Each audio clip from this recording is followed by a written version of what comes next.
दोस्तों नमस्कार, मैं श्री राजेश इंडोलॉजी के इस सत्र में आप सबका स्वागत करता हूँ। बीते 2 दिनों से आपको कोई वीडियो नहीं मिल पाई होगी।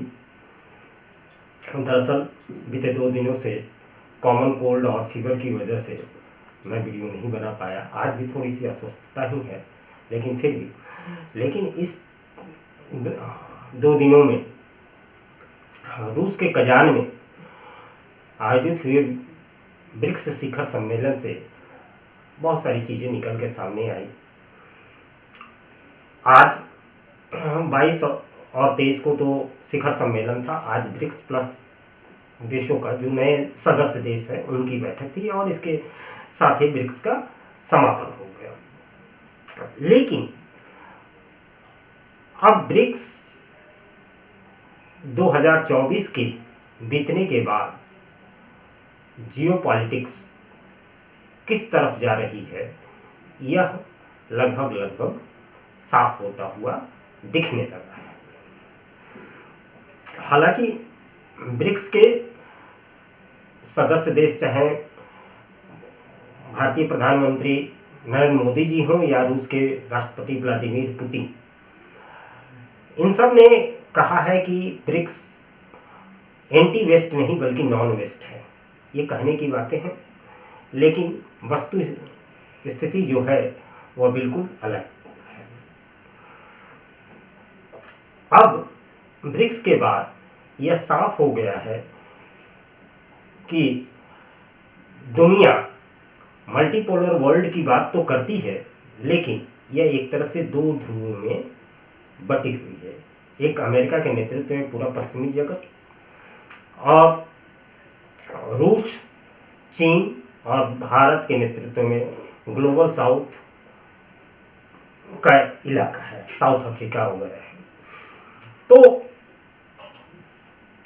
अब जिस नए वर्ल्ड ऑर्डर की बात की जा रही थी वह लगभग उसकी तस्वीर साफ होती हुई दिखने लगी है और स्वाभाविक है कि इससे वेस्ट का घबराना स्वाभाविक होता है।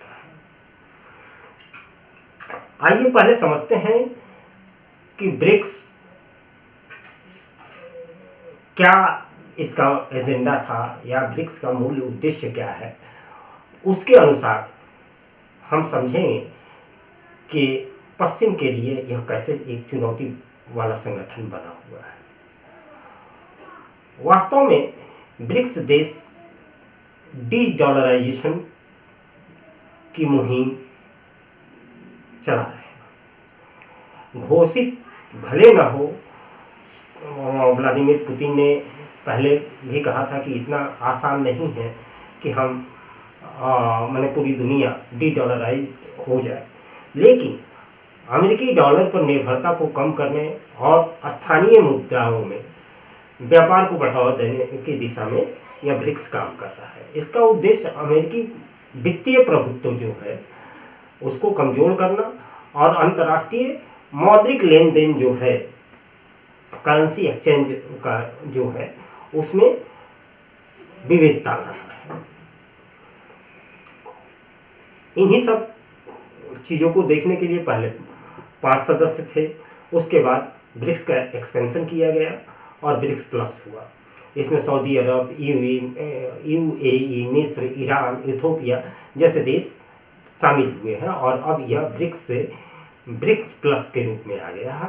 और यह ब्रिक्स प्लस जियोपॉलिटिक्स के इकोनॉमिक जो क्लाउड है उसको और बढ़ा रहा है। यह विस्तार ग्लोबल साउथ की बेहतर प्रतिनिधित्व और वेस्टर्न जो डोमिनेंस है उसको चुनौती दे रहा है। जैसे आईएमएफ या वर्ल्ड बैंक जैसी संस्थाएं जो काम करती रही हैं और उन पर वेस्ट का ही इन्फ्लुएंस होता है, तो उसके काउंटर में ब्रिक्स द्वारा न्यू डेवलपमेंट बैंक बनाया गया, जो कि आसान शर्तों में विकासशील देशों को आसान शर्तों पर, निष्पक्ष शर्तों पर ऋण प्रदान करेगा, जो एक अधिक न्याय संगत वित्तीय प्रणाली की दिशा की ओर बढ़ता हुआ दिख रहा है।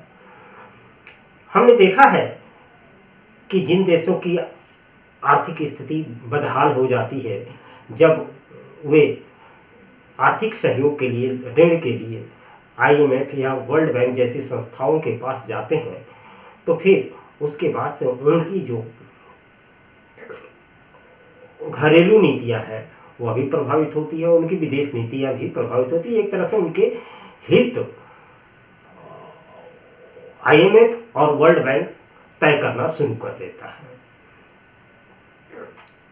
ब्रिक्स वैश्विक शासन में पश्चिमी प्रभाव को इसीलिए कम करने की दिशा में काम कर रहा है, खासकर सिक्योरिटी के लिए, फूड सिक्योरिटी के लिए और इंफ्रास्ट्रक्चर डेवलपमेंट के क्षेत्र में ब्रिक्स अपनी भूमिका ग्लोबली निभाना चाहता है।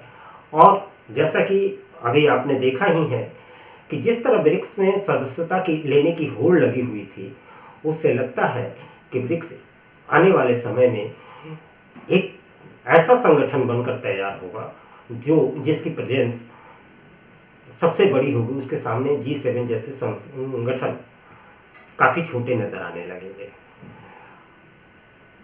यह बदलाव विशेष रूप से अफ्रीका और अमेरिका को प्रभावित तो करता ही है, जिससे पश्चिमी गठबंधन जैसे नेटो है, G7 है, इनका प्रभुत्व जो है वह कम होता चला जाएगा। सेकेंड वर्ल्ड वॉर के बाद लगभग दुनिया एक ध्रुवीय हो गई थी, यानी एक सुपर पावर दुनिया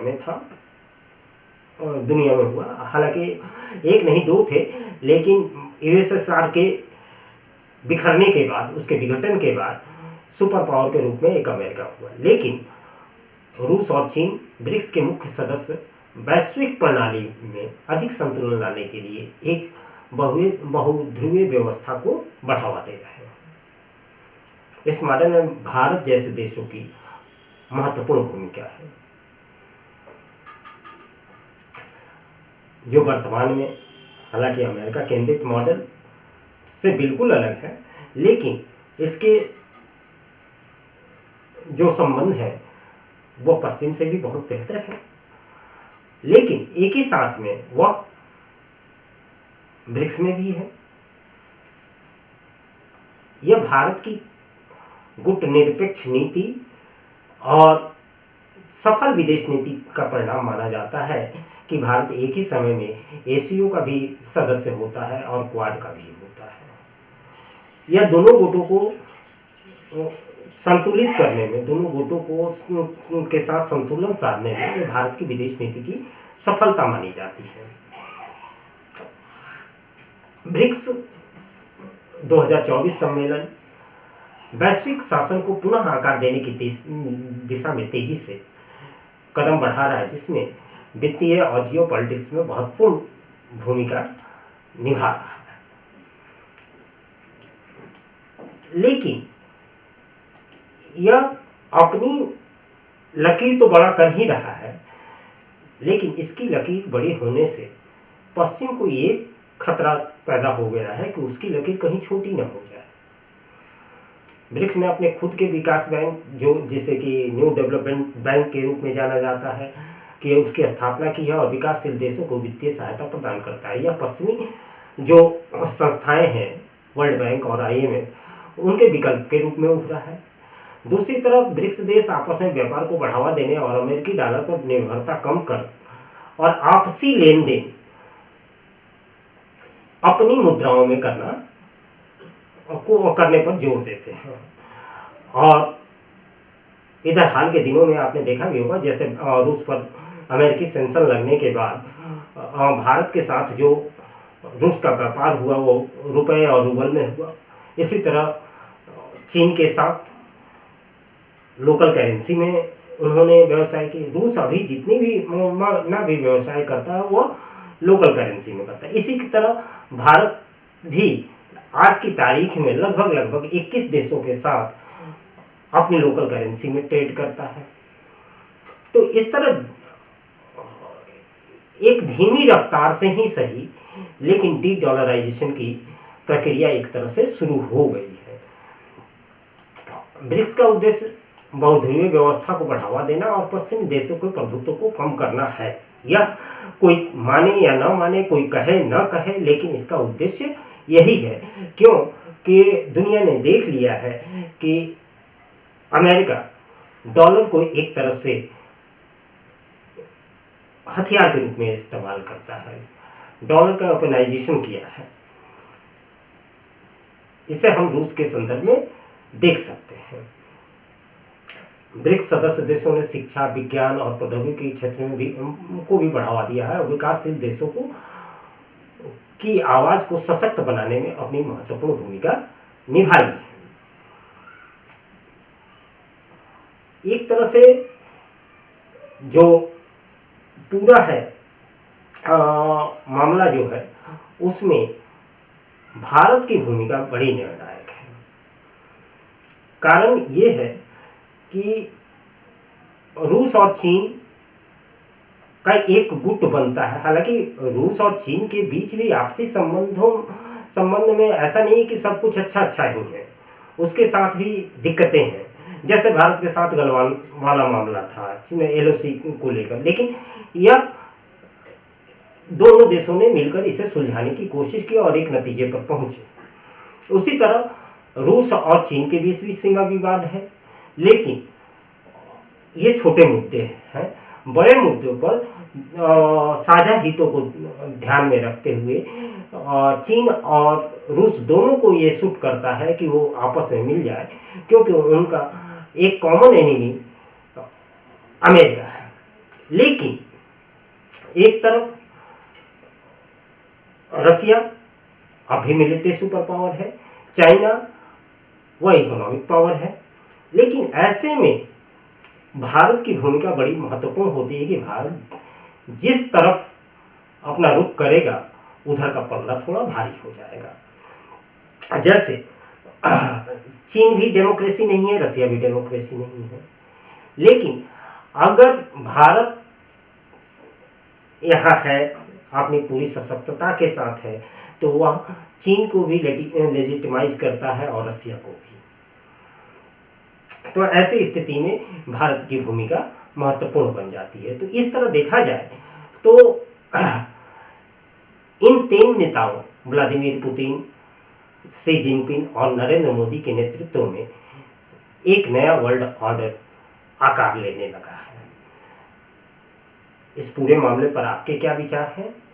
आप अपने विचार कमेंट बॉक्स में साझा करें, जिससे संवाद की प्रक्रिया सतत चालू रहे।